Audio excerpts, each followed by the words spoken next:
disebut mustahil. Atau Allah Subhanahu wa taala terpaksa karena kasihan. Karena kasihan. Atau Allah kasihan amat gitu ya orang. Udah susah dihina.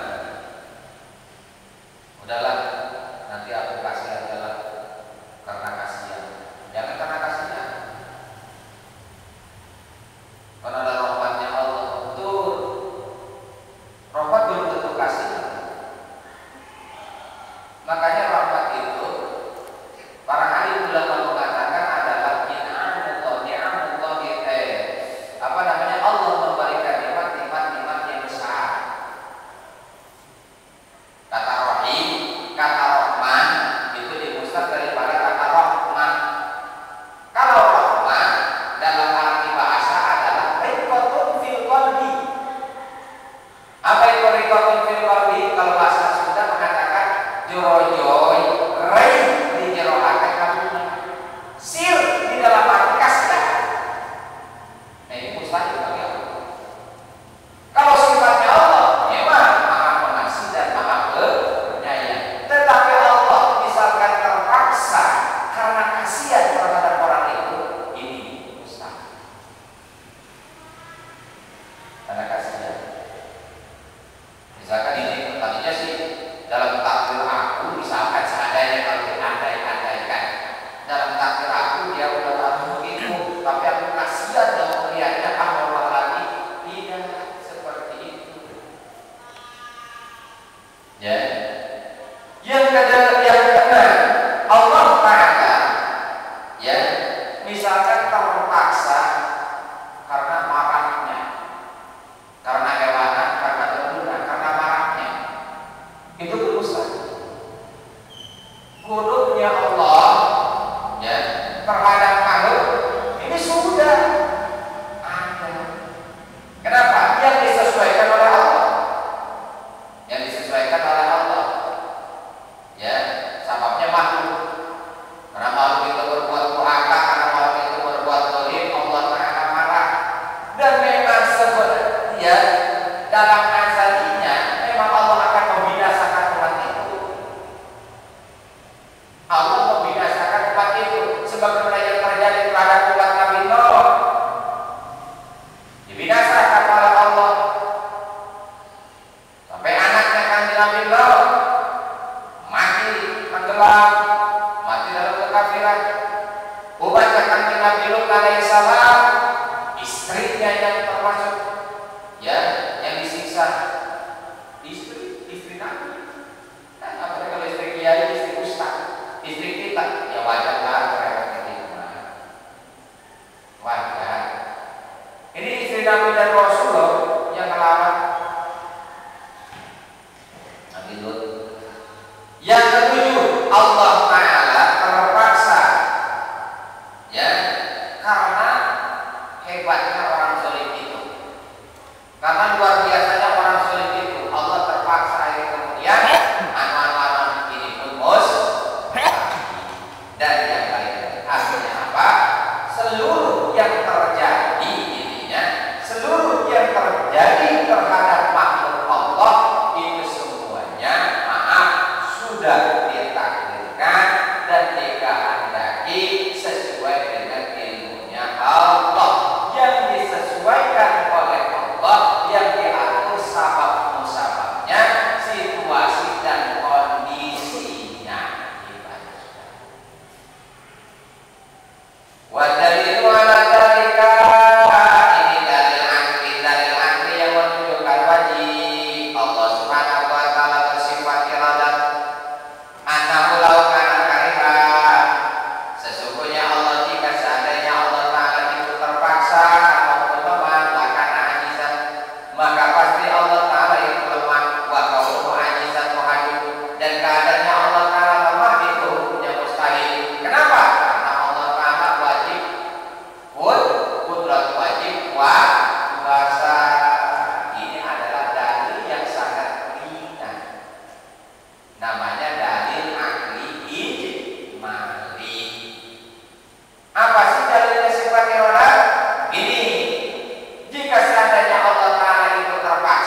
akan sangat takut sekali dengan melihat umat Islam berjamaah sholat subuh. Ya.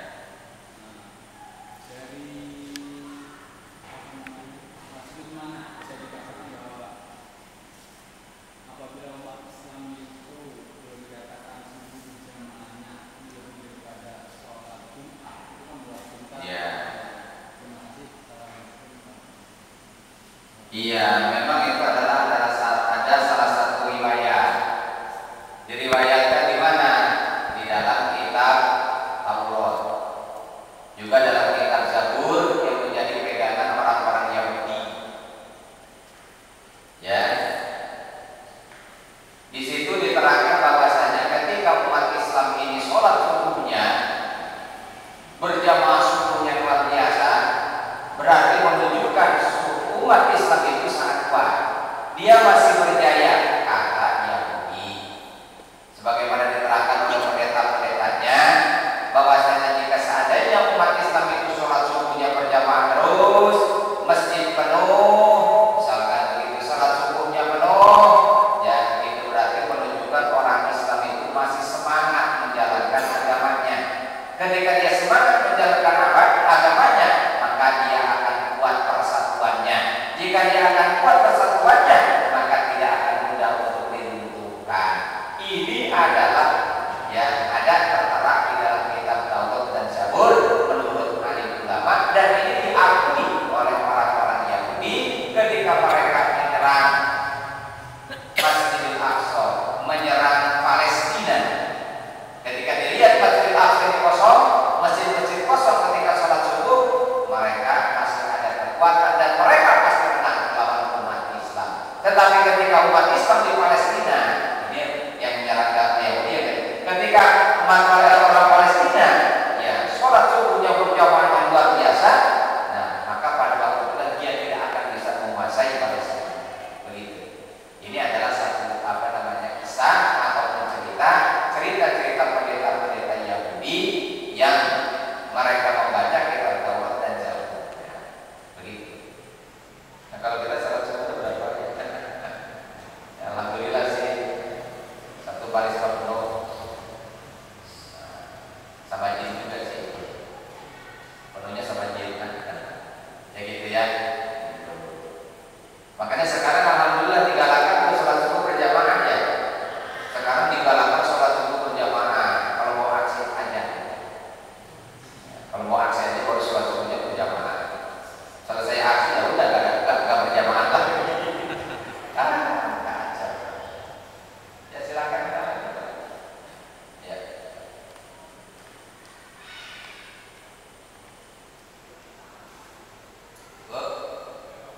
Ya.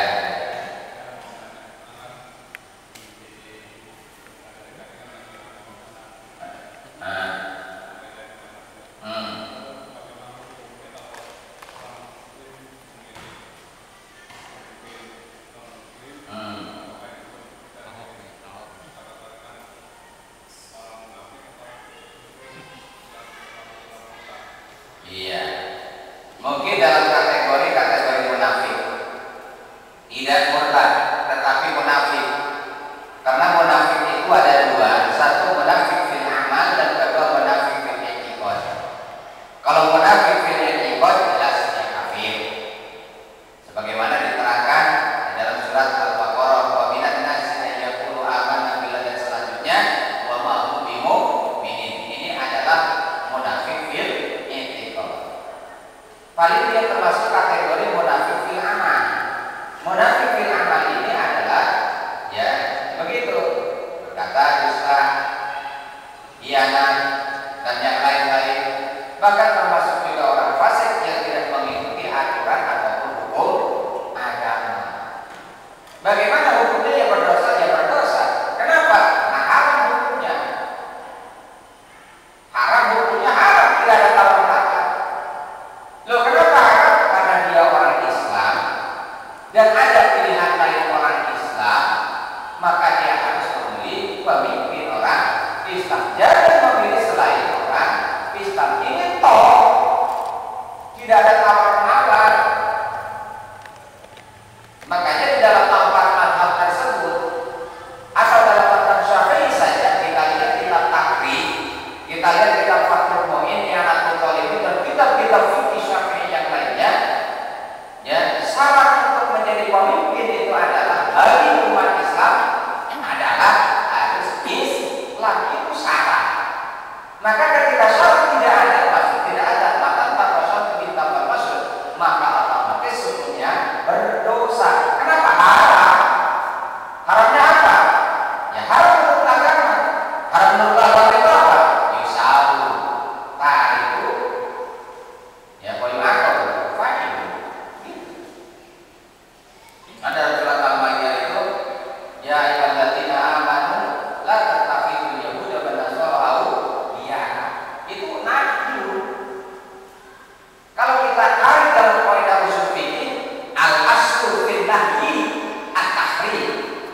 illa badadat dari mu'akhirah. Yang jadi asal di dalam tahrim itu adalah tahrim haram. La taqrabu zina, ini haram yang mendekati zina. Begitu. La tashrabul khamra, jangan kamu minum arak. Itu kan larangan tadi. Hukumnya haram. Enggak boleh. Al aslu fil nahyi at-tahrim illa badadat dari mu'akhirah. Jadi hukumnya haram, haram. Berdosa orang kafir, berdosa. Kenapa? Karena kan menjalankan agama itu. Karena apa? Ketika kita sudah mengakui, sudah mantap, asyhadu alla ilaha illallah wa asyhadu anna muhammadar rasulullah, itu bukan hanya kata-kata, tetapi harus iltizam, menyanggupi seluruh konsekuensi yang hukum yang diturunkan oleh Allah, ya, yang disebarkan, yang diceritakan, yang disampaikan oleh Kanjeng Nabi Muhammad SAW. Tolong harus dilaksanakan, karena tidak ada lagi pilihan bagi umat Islam ketika Kanjeng Nabi sudah memutuskan itu. Jadi haram hukumnya, haram. Enggak ada tawar-menawar, haram. Gitu. Lah kalau sebaik-baiknya, kalau dibanding-bandingkan, jangan dibanding-bandingkan orang kafir dan mukmin itu nggak sebanding. Orang kafir dan mukmin itu nggak sebanding. Kenapa? Karena ada iman. Kalau dibandingin, ya, kalau dibandingin itu harusnya sejenis, Pak. Ya, ini maaf kopi, misalkan ini ada 2 kopi, tapi saya nggak minum sekarang, mah. Ini misalkan ada kopi, ini kopi kapal api, ini kopi Torabika, sama-sama kopi hitam. Kalau diminum kopi kapal api, ya agak pahit. Kalau diminum Torabika agak manis, nah ini baru sebanding. Dibandingkan begitu. Ya, maka kalau dibandingkan kopi kapal api hitam dengan kopi kapal api Torabika, yang lebih manis adalah kopi Torabika. Itu baru benar. Tapi kalau dibandingkan pemimpin kafir dengan pemimpin muslim, dibandingkan enggak selagi. Gitu kan? Ada wanita 2, yang satu cantik, yang satu agak cantik. Yang satu cantik, yang satu agak cantik. Nah, ini boleh dibandingkan. Kenapa? Karena sama-sama wanita. Ada 2 laki-laki, yang satu cakep ganteng, yang satu agak ganteng. Si Ani lebih ganteng daripada si Ani. Betul kalau begitu, tapi kalau kami dalam muslim tidak ada lagi. Begitu. Jelas ya? Iya. Jadi munafik fil amal dan bisa dihukumi fasik. Memang tiap hari kita fasik dulu. Iya. Ada lagi? Ada ya? Waalaikumsalam.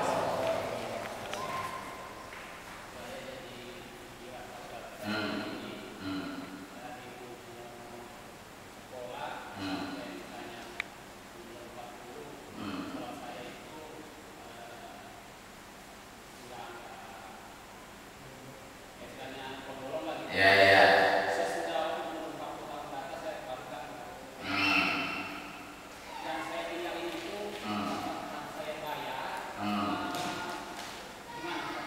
Apa minta diskon aja begitu?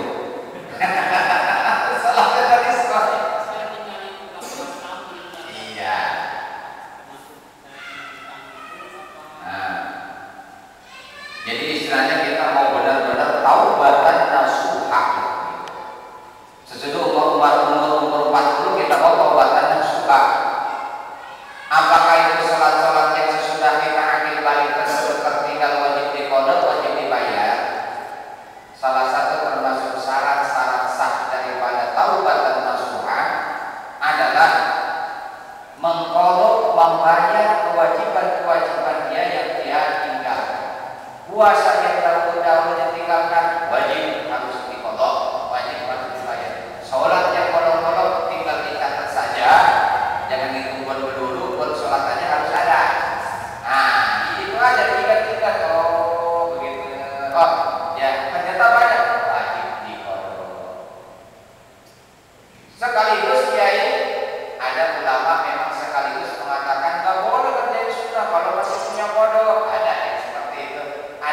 kalau yang kedua boleh, yang penting fotonya dibayar. Ini yang agak ringan. Ya, ini agak ringan. Jadi yang lebih bagusnya ya kita foto. Setelah kita selesai sholat atau sebelum sholat ya kita foto. Ya, karena itu kewajiban. Kewajiban kita untuk sholat puasa ya sesudah kita akil balik, umur balik. Umur balik itu sudah kewajiban kita tanggung sendiri, apapun konsekuensinya. Maka sholat-sholatnya bolong, puasa-puasanya bolong, harus dibayar. Harus dibayar. Jadi tinggal besok atau ntar ya tinggal ambil kalkulator. Keren, oh ini serius, kuat kaget bisa mati. Enggak lah, jadi dibayar. Itulah mazhab Imam Syafi'i dan juga mazhab yang lain sama. Termasuk zakat semuanya. Ya, misal kita ketika kita balik kita sudah kaya, uang kita sudah banyak, ya kita nggak ada zakat, ya wajib dibayar zakatnya. Wajib, karena itu adalah kewajiban. Begitu. Bahkan menurut mazhab Syafi'i, ya harta anak kecil pun kalau dia memang punya harta sendiri dan sudah sampai nisab ini harus wajib dikeluarkan zakatnya. Siapa yang wajib mengeluarkan? Nazirnya yang mengurusinya. Gitu. Ya, bagaimana terangkan dalam kitab yang ada sebagainya. Jadi wajib dipotong, wajib. Ada lagi kan? Ya boleh. Waalaikumsalam.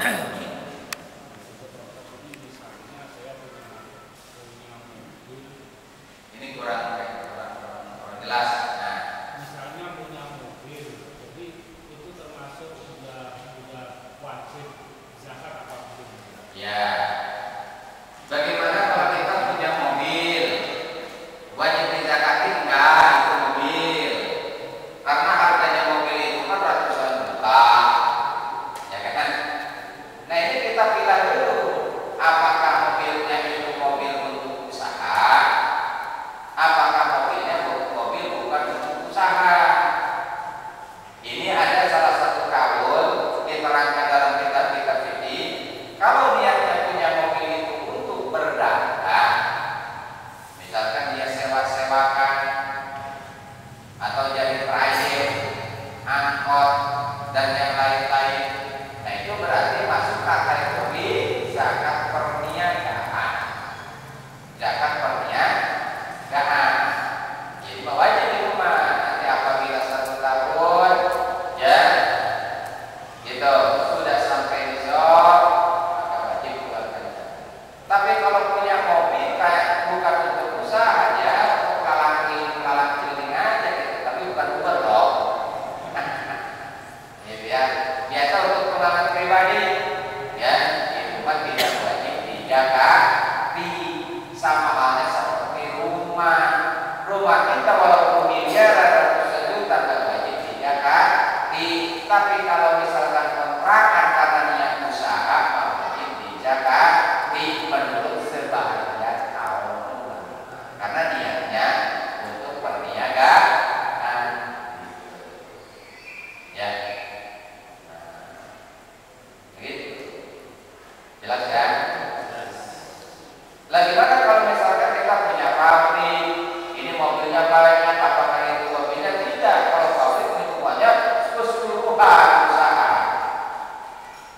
Ya banyak kan kalau mobilnya berapa ada berapa dijagatin sendiri, ada banyak kan. Jadi dikolektif seluruhnya. Gitu. Dan ada tata cara aturannya. Ya. Gimana kalau punya tanah? Kan kita punya tanah hektaran, bukan ratusan meter, hektaran. Kan tanah kalau dia hektaran kan miliaran, ya. Tapi itu cuma tanah saja, nggak digunakan, nggak apa, dan itu nggak wajib dizakati. Terkecuali kalau dia ditanami padi, terkecuali kalau dia dikontrakan itu baru. Karena niatnya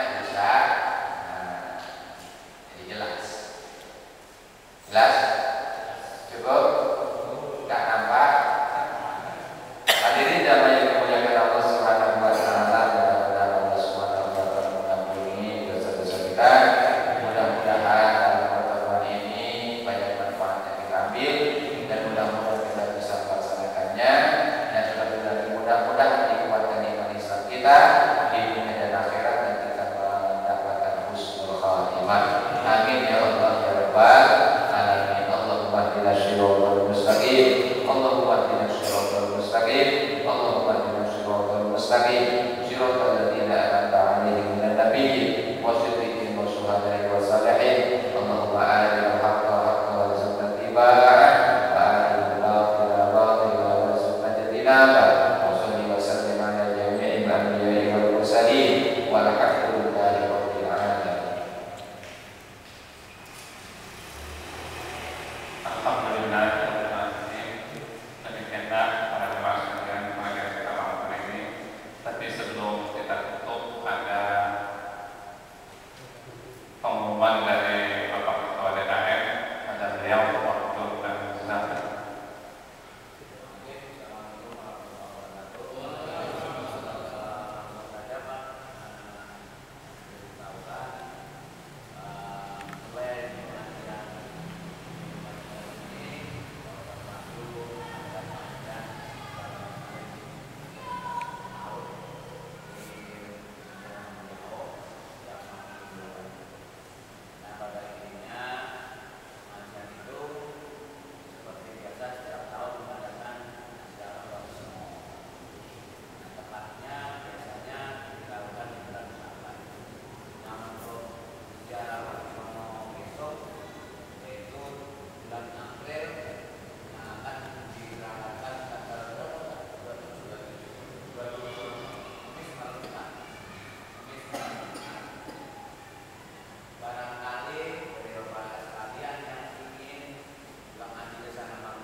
saya pengen itu dari saya catat.